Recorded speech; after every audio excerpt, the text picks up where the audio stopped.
Patuloy pa rin umiiral ang southwest monsoon o habagat sa buong bahagi ng ating kapuluan, na kung saan ngayong gabi ito pa rin yung magdadala ng bugso-bugso mga pag-ulan sa bahagi ng Ilocos Region pati na rin sa Batanes at Babuyan Islands.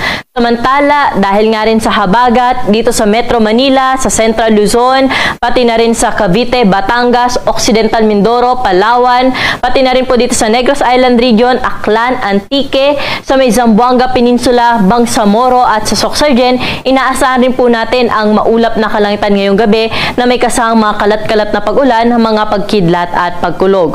Kaya po sa mga areas na aking nabanggit, particularly dito sa may western section po ng ating bansa, ay pinag-iingat po natin yung ating mga kababayan dahil posible pa rin po magdulot ng mga pagbaha at mga pagguho ng lupa yung inaasahan natin na mga pag-ulan.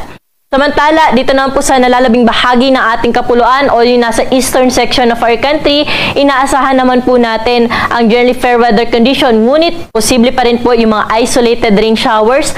Dala po rin po ito ng amihan.